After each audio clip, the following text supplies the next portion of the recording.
It is fake. Meghan plans to release series film, but Netflix still silent and has not confirmed. Meghan is set to release 2 new Netflix shows, but there are reports suggesting they might be questionable. Is Meghan considering staying with Netflix, even though she previously distanced herself from them? Recently, a press release stated that Meghan will be producing 2 cooking shows and a polo series for Netflix. However, what's noteworthy here is the lack of confirmation from Netflix about these projects. At the moment, Netflix has not confirmed these shows. There's only a statement from Archewell stating that they are working on these shows with 2 separate production companies, along with photos of a film crew recording a polo event for Centibale. Additionally, there is footage of Harry in Hawaii and Meghan in Uvalde, which hasn't appeared in any show. Hiring a film crew and announcing a new show starring oneself does not guarantee that anyone will buy or air the show. I believe none of the recent media coverage on these pending projects is definitive, whether it's the 2 shows or the American Riviera Orchard. It's doubtful that she has any inventory to sell based on her trademark applications. These are likely just puff pieces meant to generate interest, much like the constant will she, won't she speculation.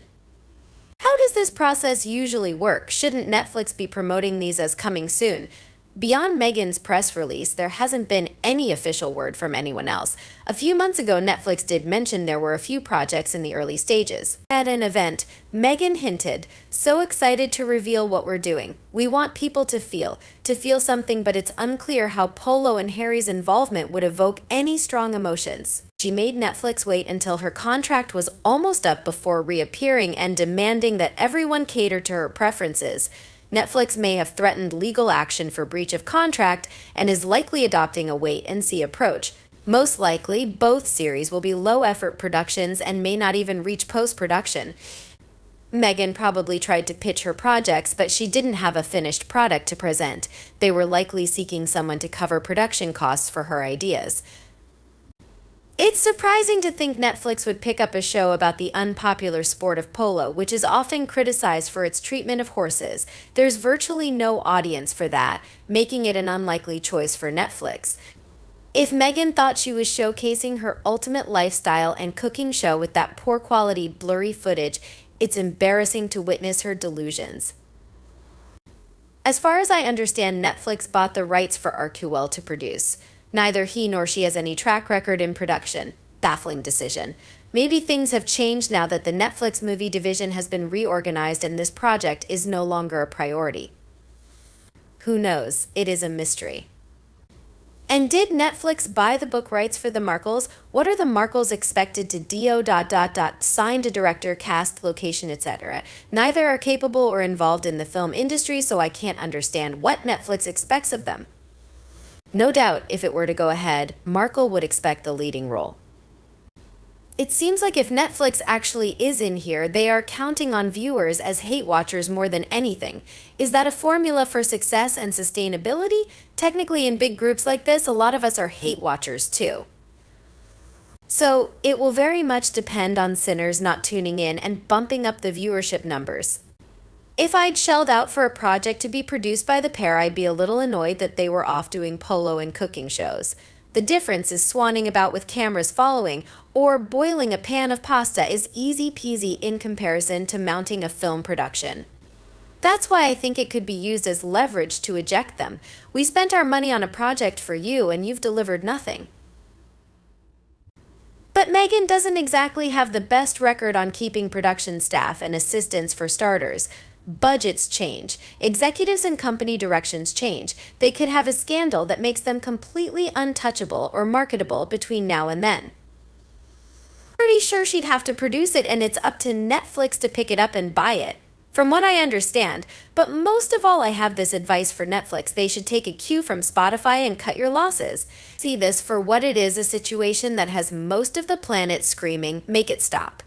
Why I say they should stop, because first there could be a show about polo with a player who has been proven to be abusive to ponies among other things, and seems to have there was little to no communication with most of his previous teammates. Episode 1 opens with a charity match benefiting Centibale where Harry actually says, "Africa is in my soul," but still never utters a word about Africa Park.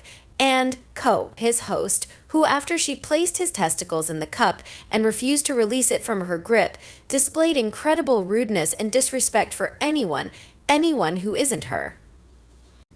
Next one more is after Polo, Harry may have the scent to bail charity to exploit, then not flying Apache helicopters. Then he'll have to dream up something else, perhaps another trek to the Antarctic or Arctic.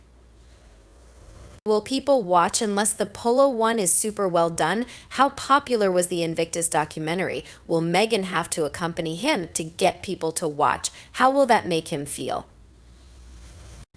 Then the other show ...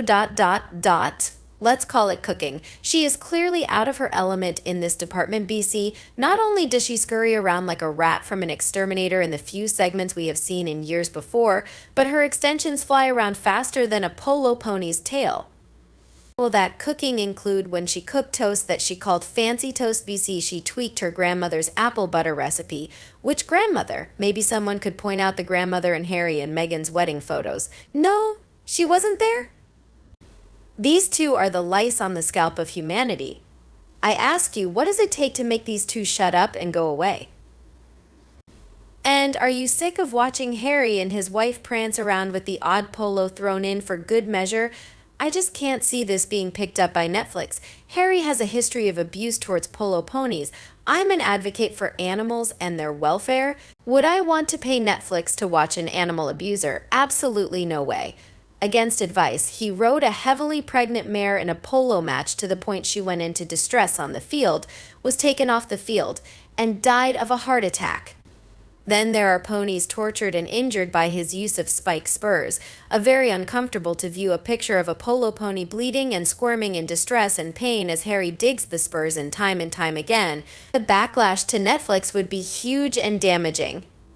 Meghan isn't a chef and the market is saturated with wannabes. Apart from pervs who wants to watch Meghan roast a chicken and who would watch Madame Mediocre.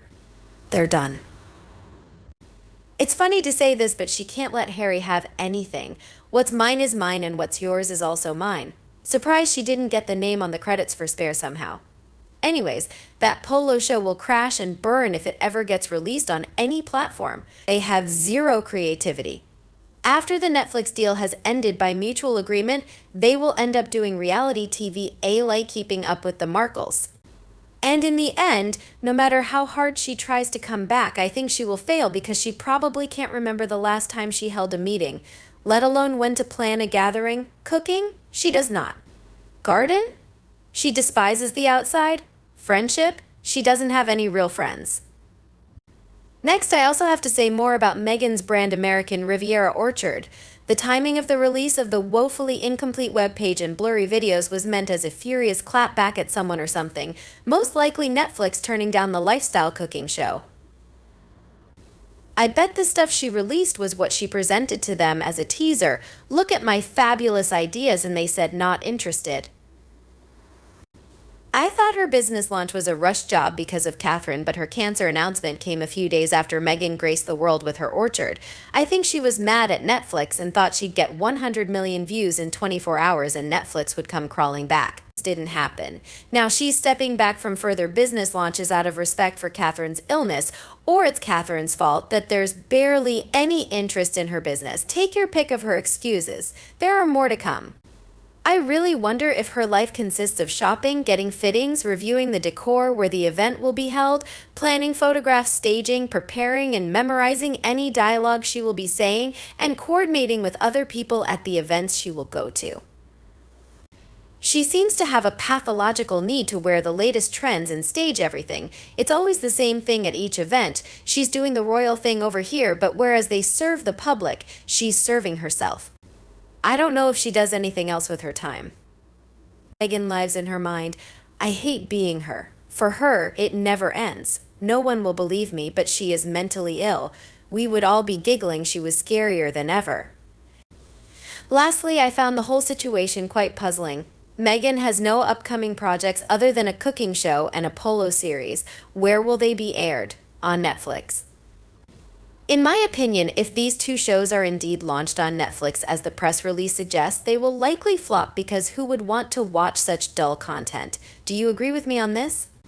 Thank you for watching the video all the way through. That wraps up today's update. What do you think about this topic? Do you agree with the perspective we've just discussed? Please leave your thoughts in the comments below. We'll see you again in future videos on our YouTube channel.